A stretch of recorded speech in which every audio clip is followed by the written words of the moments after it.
La ilaha illallah, tenget bagang abang atimah, tenget laju dalam ayon, pomasi mabun cara ijah.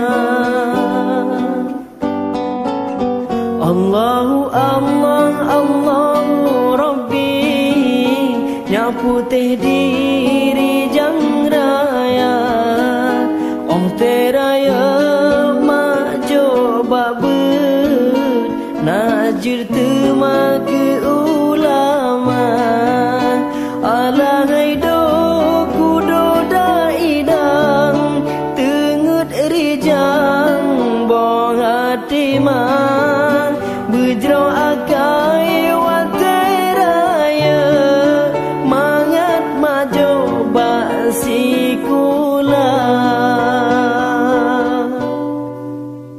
La ilaha illallah, Nabiullah pangkule dunia, wateraya muda sedang, tak sembahyang puja Rabbana, alahai do kudo daidi, tak puja Rabbi ne wateraya, tak balah jasa pomangan abi, be Allah beri ne darohaka.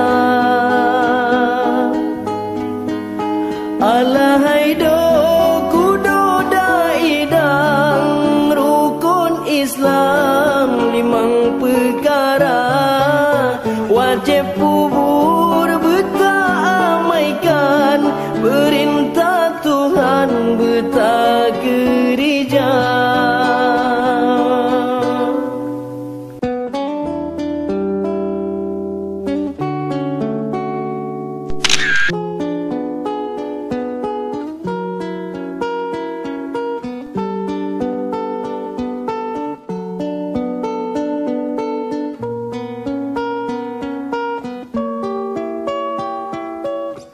Mudah-mudahan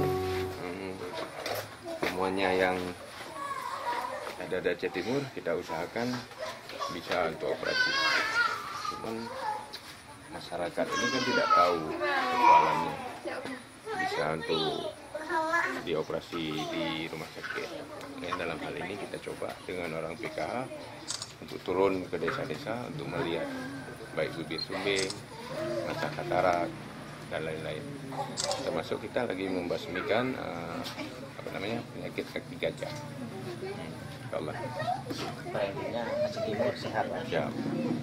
Rambut dilin mesabo bakaran, rambut di belang mesabo batengki, Bupati Roki Waki Syarul wajib lo menang, mesabo hairakan bek menciri, calon gubernur Bambang 5 Pra